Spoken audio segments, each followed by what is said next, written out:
বর্তমানে আমাদের সমাজে, বিশেষ করে আমাদের পুরো দেশটাই একটা রীতিমতো একটা রেওয়াজই হয়ে গেছে যে কোনো কিছু ঘটলেই আত্মহত্যা করতে হবে। এটা ইয়াং জেনারেশনের মধ্যেই সবচেয়ে বেশি, আর বেশি ঘটছে কলেজ পড়ুয়া বা ইউনিভার্সিটি পড়ুয়া ছেলেমেয়েদের মধ্যে।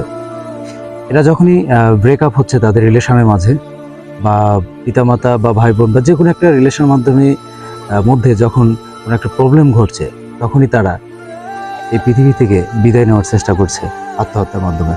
এবং ফেসবুকে লাইভে এসে বিভিন্নভাবে তারা এই কাজগুলো করছে। এখন আমার কথা হচ্ছে, এটাই কি সমাধান? আর এটা কি উচিত? কখনই উচিত না। আত্মহত্যার এই প্রবণতা আমাদের বন্ধ করতে হবে, কারণ এটা একটি ভুল পথ। কেননা কোনো একটা রিলেশনে ব্রেকআপ হলেই যে আত্মহত্যা করতে হবে, পৃথিবী থেকে বিদায় নিতে হবে, এটা কোথায় লেখা আছে? লেখা নেই। এটি একটি ব্যর্থতা। কারণ একটা ছেলে একটা মেয়ের রিলেশনের মধ্যে যদি ব্রেকআপ হয়, তাহলে যে আত্মহত্যাটা করছো তুমি, আমার প্রশ্ন হচ্ছে, সে তো প্রতারিত করেছে, তোমাকে ঠকিয়েছে। তাহলে সে ঠকিয়েছে, আবার তুমি তোমাকে ঠকাচ্ছ, তোমার পরিবারকে ঠকাচ্ছ। কারণ এ পর্যন্ত আসতে তোমার বাবা মার অনেক ইনভেস্ট তোমার প্রতি রয়েছে, অনেক স্বপ্ন তোমাকে ঘিরে রয়েছে, তোমার আত্মীয় স্বজনের অনেক স্বপ্ন রয়েছে তোমাকে। পাশাপাশি সৃষ্টিকর্তা তোমাকে তার ইবাদতের জন্য দুনিয়াতে পাঠিয়েছিল। বাট এগুলোকে উপেক্ষা করে একজন প্রতারকের, একজন মিথ্যাবাদীর, একজন অমানুষ, একজন বিবেকহীন মানুষের কারণে তুমি নিজেকে শেষ করে দিয়ে ওপারে চলে যাচ্ছ শান্তির জন্য? কখনোই না। কারণ সৃষ্টিকর্তার নিয়ম ভঙ্গ করার কারণে ওপারে তোমার জন্য রয়েছে সীমাহীন সীমাহীন শাস্তি ব্যবস্থা, এবং অনন্তকাল ধরে। এটা কোনো শেষ হবে না ধর্মীয় বিধান অনুসারে। তাহলে তুমি দুনিয়াতেও ব্যর্থ, একজন প্রতারকের কারণে, একজন মিথ্যাবাদী, একজন অমানুষের কারণে। পাশাপাশি তোমার বাবা মার যে স্বপ্ন ছিল, সেই স্বপ্নগুলো তুমি পূরণ করতে ব্যর্থ। তাদের এ পর্যন্ত তোমাকে বড় করতে যে ইনভেস্ট, সেটাও তুমি নষ্ট করে দিলে। এখন কথা হচ্ছে, যার কারণে তুমি আত্মহত্যা করলে, তাকে কি জেতানোর জন্য, নাকি তাকে শিক্ষা দেওয়ার জন্য, তাকে পরাজিত করার জন্য, বা তাকে পানিশমেন্ট দেওয়ার জন্যই তুমি আত্মহত্যা করেছো? কোনটার কারণ আমার তো বুঝেই আসে না।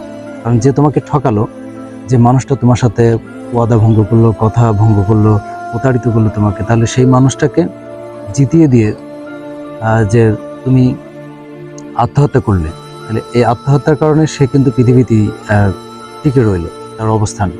সে পৃথিবীতে থাকার পরে আরো মানুষের সাথে সে প্রতারণা করবে, তার অভিনয়টা সে চালিয়ে যাবে, আরো মানুষকে ঠকাবে।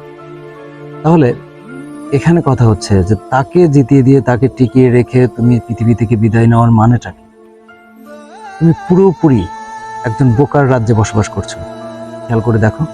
কারণ তোমার একটা লাইফ আছে, নিজস্বতা রয়েছে, তোমার পরিবারের তোমার প্রতি অনেক স্বপ্ন আছে, ইনভেস্ট আছে, এবং শ্রেষ্ঠ জীব হিসেবে সৃষ্টিকর্তা তোমাকে দুনিয়াতে পাঠিয়েছে তার ইবাদত করার জন্য। কোনটা তুমি করতে পেরেছো? কোনোটাই তুমি করতে পারোনি। বরঞ্চ তুমি অবৈধ এবং অনিয়ম এবং অন্যায়ের মধ্যে তুমি লিপ্ত ছিলে, তুমি অবৈধ রিলেশনে ছিলে। আর সেই অবৈধ রিলেশনটা যখন নষ্ট হয়ে গেছে, তখন তুমি আবার অবৈধভাবে পৃথিবী থেকে নিজেকে সরিয়ে নিচ্ছ। তোমার মতো বোকা, তোমার মতো আহম্মক এবং পাপী বা পাপিষ্ঠ বা পাপিষ্ঠা এই পৃথিবীতে আর কেউ হয় না। সো ছেলে বা মেয়ে যেই হও না কেন, যারা ভিডিওটা এই মুহূর্তে দেখছো, আশা করি কথাটা বুঝতে পেরেছো। আমরা এই যে রীতি হয়ে দাঁড়িয়েছে বর্তমানে, আত্মহত্যা করার যে প্রবণতা সৃষ্টি হয়েছে, এখান থেকে আমরা বেরিয়ে আসব। ধর্মীয় অনুশাসন মেনে নিজেকে মানুষ হিসেবে, যোগ্য হিসেবে গড়ে তুলব। পিতামাতার স্বপ্ন, দেশের স্বপ্ন, আত্মীয় স্বজনের স্বপ্ন পূরণ করব, এবং ধর্মীয় অনুশাসন মেনে সত্যিকার একজন মানুষ হিসেবে এই পৃথিবী থেকে সৃষ্টিকর্তা যখন ডাকবেন, তার ডাকে সাড়া দিয়ে এই পৃথিবী থেকে বিদায় নিব। এর আগে আমি যদি আত্মহত্যা করি বা আপনি যদি আত্মহত্যা করেন, এটা হবে মহাপাপ, আর যার শাস্তি অনন্তকাল ধরে ভোগ করতে হবে, কোনো দিনের ক্ষমা নেই। আর আবারও যেটা বলতে চাই সেটি হচ্ছে যে, যদি ছেলে হয়ে থাকো তাহলে তোমাকে বলছি, অবৈধভাবে কেন একটা মেয়ের সাথে তোমাকে রিলেশন করতে হবে? আর মেয়ে যদি হও তাহলে তোমাকে বলছি, অবৈধভাবে একটা ছেলের সাথে কেন তোমাকে রিলেশনে জড়াতে হবে?